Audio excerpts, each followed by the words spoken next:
violência contra crianças e adolescentes. Esse tema está sendo bastante debatido depois que uma criança de apenas 10 anos de idade foi vítima de abuso sexual e acabou engravidando do tio, que está foragido. Esse caso não aconteceu aqui não, no Rio Grande do Norte, aconteceu no estado do Espírito Santo. E a criança teve a gravidez interrompida, fundamentada em uma decisão judicial. Quem vai falar com a gente sobre esse assunto é Ayrton Freire, que está com Giliardi Laurentino, que é psicólogo da Casa Renascer, que é uma instituição social de apoio a crianças vítimas de abuso sexual.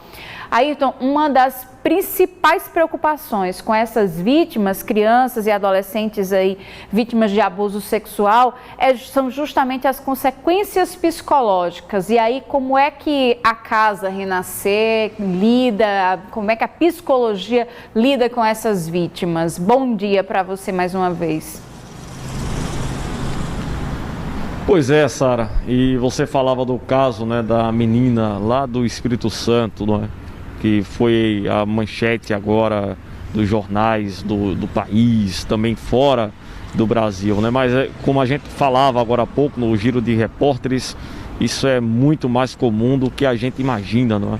Não foi um caso isolado no Espírito Santo, em todos os estados isso acontece, inclusive muito aqui no Rio Grande do Norte. E é por isso, inclusive, que o Giliardi Laurentino, né, psicólogo, trabalha já há vários anos na Casa Renascer, porque vocês acompanham casos que aparecem mensalmente, podemos dizer assim, né, casos duros.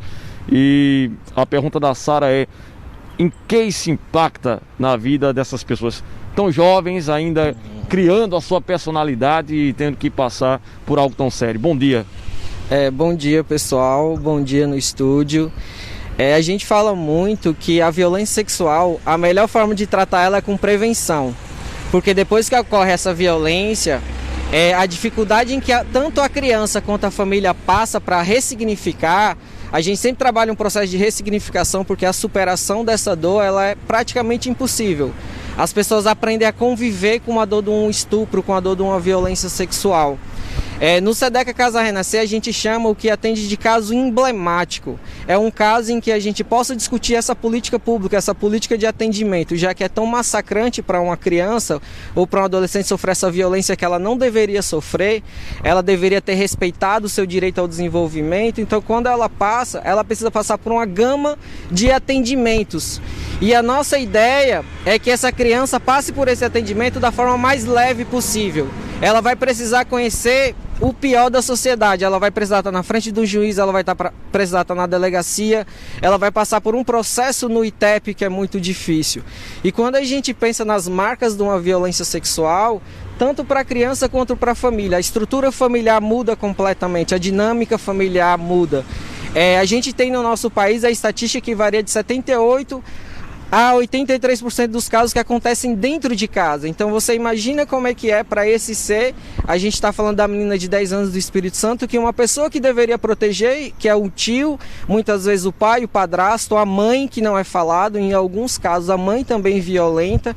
Então essa criança que deveria ser protegida pela família, ela passa a perceber que essa família é violenta, que essa família também traz problemas para ela. Então você imagina o que é para uma criança, no caso dessa menina de 10 anos, como outros casos que tiveram aqui no estado, como a menina Yasmin, a garota de Goianinha, aconteceu um caso em São José, tem um caso em Santana do Matos. Então é muito frequente os casos, e quando a gente vai para as estatísticas, o IPEA traz que o que a gente consegue alcançar é 10% dos casos. Então a gente não tem nem noção de quantos casos a gente tem ainda no nosso país. Ora, Giliardi, você falando aí, inclusive relembrando casos próximos da gente aqui, Santana do Matos, o caso da menina Carol, né, que é o caso de Goiânia que você falava agora, que é aquela adolescente que foi raptada, não é, num caminhão, violentada e morta, não é? O caso da menina Yasmin, na Ridinha, que você relembrava.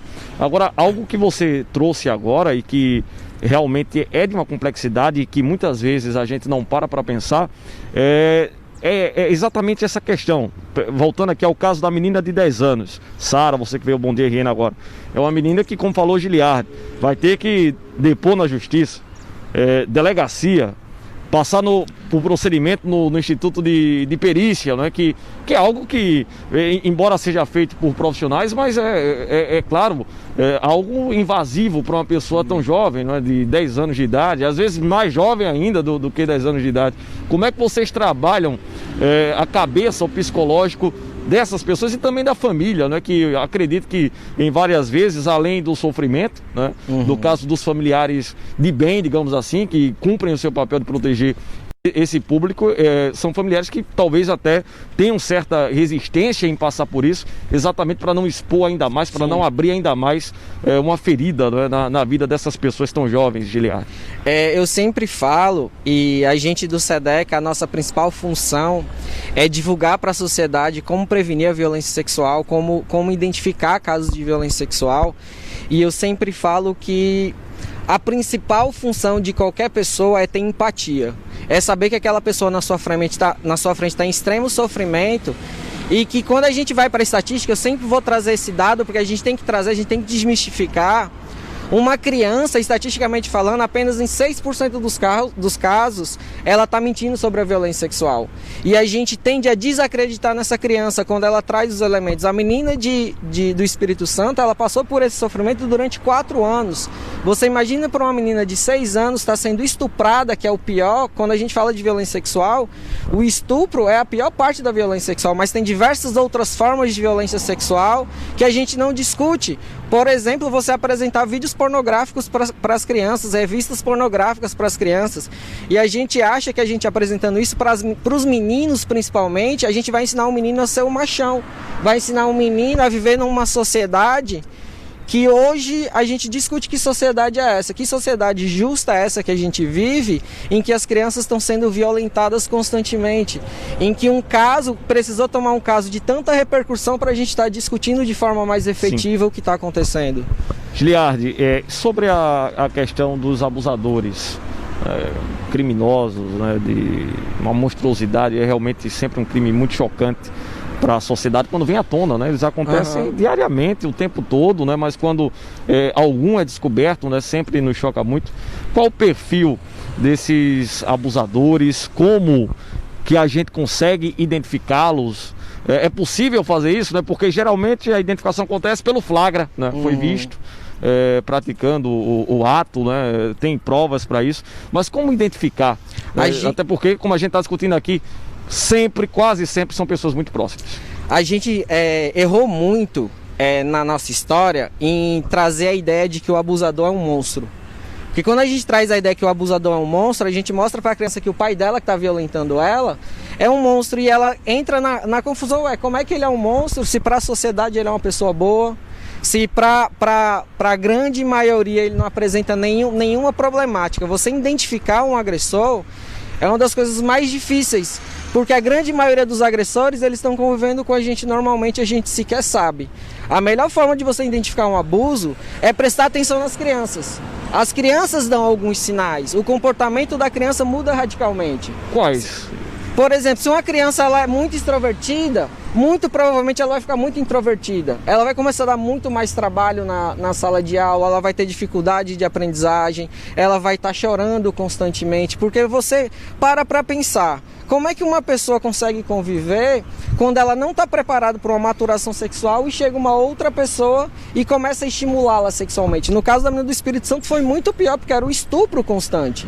Na maioria dos casos, é o uso da língua, é o uso do dedo, é o uso de outros objetos, porque dificulta na identificação. O ITEP, por exemplo, qualquer exame pericial médico do corpo não consegue identificar se o agressor usou uma língua. Não existe elementos para a gente identificar, você não deixa marcas. Então você identificar o agressor é muito mais difícil. O que a gente sempre fala, e aí é fundamental o trabalho, é a autoproteção. É você fazer um trabalho de autoproteção desde novo. Ensinar para a criança que nem todo toque é carinho. Que nem toda carícia é você querer cuidar da criança. Muitas vezes pode ser de manipulação, sim. Você pode estar estimulando a criança para um momento seguinte você abusar sexualmente. Olha, o que Giliardi falava agora, né, dessa questão, Sara, do monstro, né, que a gente cria, né? Quando a gente para pensar, realmente isso, né? A criança, como que a criança vai ver como monstro o pai, o tio, né? Pessoas Exatamente. que, como você bem disse agora, geralmente no seio da sociedade são bem quistos, né? Passam uma boa imagem. Importante esse seu esclarecimento. Sobre o trabalho de vocês agora, trabalho importante, parabéns desde já para você e equipe. Como que vocês trabalham e de repente como que alguém agora conseguiria buscar ajuda, auxílio da Casa Renascer? A gente trabalha de 3 grandes formas. A primeira é o atendimento direto de 20 casos emblemáticos. São casos de difícil resolução que a gente usa para poder discutir esse caso, para poder chegar numa audiência pública e pedir que nossos vereadores, nossos deputados façam um trabalho mais efetivo para a criança e adolescente. Mas esse trabalho é quando a violência já aconteceu, é quando o problema já está. 2 outros trabalhos grandes que a gente faz é um trabalho de autoproteção nas escolas, que é de ir para as escolas e conversar com as crianças, apresentar para as crianças o que é violência sexual. Isso é muito importante falar, porque no imaginário das pessoas e nessa discussão que a gente tem hoje, as pessoas acreditam que você discutir autoproteção é você ensinar a criança a fazer sexo. E muito pelo contrário, é para a gente evitar situações como a da menina do Espírito Santo, que no primeiro momento em que aconteceu, ela soubesse que ela poderia procurar alguém e essa violência seria cessada. Você imagine que uma violência já é difícil, mas você passar 4 anos por essa violência é ainda mais difícil. E aí a gente faz um trabalho nas escolas e o nosso terceiro trabalho é com adolescentes e jovens do estado inteiro. Eles fazem uma formação em direitos humanos, em toda a magnitude do que seja direitos humanos, que eu acho que é outra coisa que a gente precisa discutir. O que é direitos humanos e o direito a um desenvolvimento sadio é um direito humano. O direito de uma criança ter a sua sexualidade, que a sexualidade está desde a infância. Sexualidade é muito diferente de fazer sexo. E ela ter esse desenvolvimento sadio é proteção de direitos humanos. Então a gente faz um trabalho com os adolescentes e jovens do estado para que eles multipliquem nos seus municípios e que a gente consiga realmente reduzir os índices de violência sexual. Telefone, rede social, como que... Nós estamos em todas as redes sociais, Facebook, Sedeca Casa Renascer, Instagram, @Sedeca Casa Renascer e Twitter, @Sedeca Casa Renascer. O telefone, a gente tá em home office, então fica mais difícil, mas a gente fica em Petrópolis. Qualquer pessoa pode procurar nas redes sociais, qualquer forma de ajuda que a gente puder dar, a gente dá. Se o caso não puder ser acompanhado pelo Sedeca, a gente sempre leva o caso para onde ele vai ser acompanhado, que isso é uma coisa que a gente precisa discutir, como é que a política pública atende esse caso. Como é que esse caso chega numa política pública, por exemplo, ela chega no hospital que ela precisa e ela não é acolhida. Isso precisa ser discutido, como é que nossas crianças estão passando por tanta violência e são tão massacradas por esse Estado. Porque a gente tem um atendimento que não é bom no hospital, tem um atendimento que não é bom nas outras entidades públicas. E como é que fica para essa criança que já sofreu a violência e precisa passar por essa outra problemática? Perfeito. Giliardi Laurentino, psicólogo, muito obrigado pela conversa de extrema importância em todos os momentos, né? Porque a gente centralizou muito aqui em um caso, né? Mas como a gente disse aqui várias vezes, Sara, só acontece de uma forma mais comum do que imaginamos, né? E com certeza, né, é duro dizer isso, mas acontece agora, enquanto a gente conversa aqui trazendo esses esclarecimentos. Sara Cardoso. Muito obrigada, viu, Ayrton, Giliardi. A gente fica até, às vezes, sem palavras diante de situações como essa, que a gente sabe que tem tantos casos de tantas crianças e adolescentes. Crianças que começam a ser abusadas ainda muito cedo e passam a adolescência sendo abusadas pelo mesmo abusador, com medo de relatar à família. Então, pais, por favor, mães especialmente, protejam os seus filhos. Protejam com o quê? Com informação e o acesso também de certos parentes. Fique de olho em toda a movimentação que acontece dentro de casa, qualquer indício que a criança também comece a apresentar. A criança, ela vai começar a apresentar sinais de sofrimento, viu? Sofrimento emocional. Ela vai começar a ficar mais calada, ela vai começar a se retrair, então a demonstrar medos que ela não tinha. Então, preste atenção no comportamento do seu filho, porque ele pode estar sendo vítima de algum abusador e pode ser que ele não esteja tão longe quanto você imagina.